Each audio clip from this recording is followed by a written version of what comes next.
Yeah, we're very pleased with our farm at the moment. It looks a picture and it's probably never looked any better, but it was virtually swamp when I bought this. And we planted cane in 1964.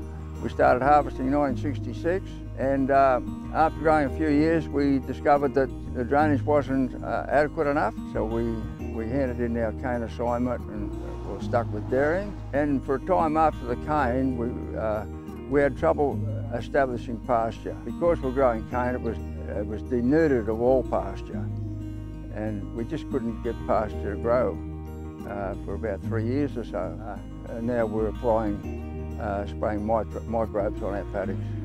So since then we've just gradually improved and just got better and better and better at it. We've been looking at your soil health and just trying to get a little bit of clover and different things into your paddocks. This is one of the first ones that we've treated and it's looking pretty good. It's looking excellent at the moment, yeah. And over the years this is the most feed we've grown since we've been here. Yep. The soil is getting better and better all the time. I think a lot of it's due to our management and our applications of the microbes and that sort of thing. Yeah. Yes. So I've got a penetrometer here, Pat, to check the compaction of the soil. So we've been working on Pat's paddocks here for 2.5 years, 3 years, and the aim has been to be able to push this penetrometer down into the soil profile and for the needle to stay below the red area. Anything over 2000 kPa means the roots can't move through the soil. So if it stays around in the green and the yellow, then we're going okay. We've achieved one of the biggest challenges that's facing agricultural soils at the moment.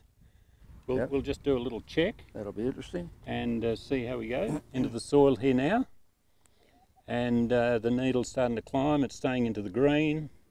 It's just going into the yellow a little bit. It's not too difficult to push it down to the 500 millimetres. And we have the soil sample there. So this sample is showing that the soil is quite friable. Because it is a little bit wet and we're in the middle of our rain event at the moment, if we'd had not treated, that would be just a straight line and nice and shiny, but it has air spaces all through the soil, and you can see where the microbes have actually prilled the soil up and made little aggregates created by a compound called glomalin.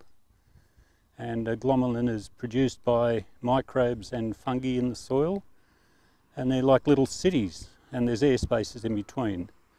So in a medium red clay loam we measured that air space. So air is 78% nitrogen and 21% oxygen. Yeah, you know, what's below the soil, we can just say that's what's above the soil. Yeah, and we really need that air. We're breathing in the air and surviving and growing. We're just trying to create that cycle that we've compressed the soil for whatever reason. And that compression now, we're opening it back up with microbes, putting specific microbes in there that doesn't need lighter air, but can create all the spaces there for other microbes and fungi to go down deeper into the soil. It's a very popular program, and from all over the country they've viewed that. We had a lot of phone calls about that, but before the program was over, which goes for an hour, I'd had a phone call from Tasmania. Well, we supply Richmond Dairies and Casino, and they process frozen creams, and that's all exported to Japan. Yeah, we've won a lot of reserve champions and intermediate champions and junior champions as well, but yeah, we've had a lot of success and very happy about that.